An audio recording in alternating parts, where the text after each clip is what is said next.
Assalamualaikum warahmatullahi wabarakatuh. Perkenalkan, nama saya Muhammad Faisal. NIM dan kelas sudah tertera di layar. Baik, pada kesempatan kali ini saya akan mempresentasikan teorema Kuratowski pada bab graf planar kombinatorika. Teorema Kuratowski. Suatu graf adalah planar jika dan hanya jika tidak mengandung Kuratowski graf sebagai subgraf. Nah, apa sih graf planar itu? Graf planar adalah graf yang dapat digambarkan pada bidang datar dengan sisi-sisi yang tidak saling memotong atau bersilang. Jika hal tersebut dilanggar, maka graf tersebut kita sebut sebagai graf yang tidak planar. Nah, berikut contoh dari graf planar. Pada sebelah kiri, kita lihat bahwa tidak ada sisi yang saling berpotongan.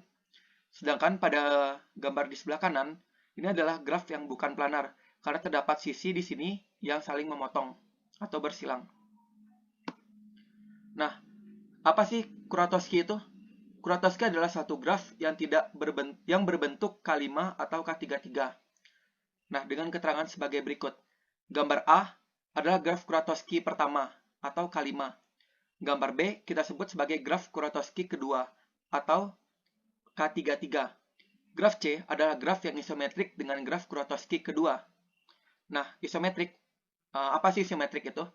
Isometrik adalah satu graf yang mempunyai jumlah simpul yang sama, jumlah sisi yang sama, dan jumlah simpul yang sama berderajat tertentu. Sebagai contoh, graf B dan graf C adalah isometrik karena memenuhi ketiga syarat ini. Karakteristik graf Kuratowski. Kedua graf Kuratowski, K5 dan K33, adalah graf teratur.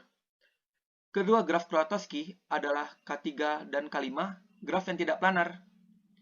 Penghapusan sisi atau simpul dari graf Kuratowski, K5 dan K33 menyebabkannya menjadi graf planar. Graf Kuratowski pertama, K5, adalah graf yang tidak planar dengan jumlah simpul minimum. Nah, dari semua graf yang tidak planar, kita bisa membuat graf planar dengan jumlah simpul minimum, nah itulah K5. Graf Kuratowski kedua, K3,3, adalah graf yang tidak planar dengan jumlah sisi minimum. Dari semua graf yang dapat kita bentuk, K33 lah graf yang tidak planar dengan jumlah sisi yang paling minimum. Bukti sketsa teorema Kuratowski. Suatu graf adalah planar jika dan hanya jika tidak mengandung Kuratowski graf sebagai subgraf. Sebenarnya terma ini dapat kita perluas sebagai berikut. Suatu graf adalah planar jika dan hanya jika tidak mengandung K-graf Kuratowski graf atau graf yang isometrik dengan Kuratowski graf. Itu akan terjamin bahwa dia bakal planar kalau tidak mengandung graf-graf tersebut. Baik, langsung saja kita ke bukti sketsanya. Akan ditunjukkan bahwa graf non-planar mengandung Kuratowski graf, sehingga kita dapat membuktikan bahwa jika G adalah sebuah graf non-planar minimal, dalam arti penghapusan beberapa sisi akan membuatnya menjadi graf planar. Dan jika G tidak memiliki simpul berderajat 2, maka G itu sendirilah K5 dan K3,3.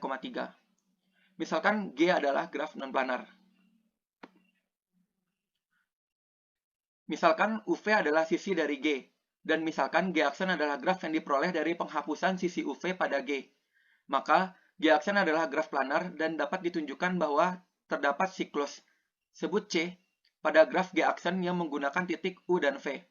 Dalam representasi planar G aksen, tidak mungkin untuk menambahkan sisi UV tanpa melewati sisi lainnya. Seperti yang bisa kita lihat pada gambar, sisi UV melewati sisi yang lainnya di sini. Dia akan saling berpotongan dan itu menyebabkan G adalah graf yang tidak planar. Jadi, dalam beberapa hal representasi G harus memisahkan U dari V.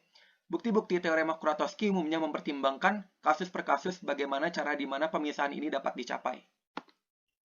Kasus paling sederhana yang merupakan satu-satunya yang akan kita pertimbangkan adalah ketika ada jalur di bagian dalam C dan jalur di bagian luarnya dengan cara yang digambarkan. Seperti ini. Ada jalur dan ada juga jalur di luarnya.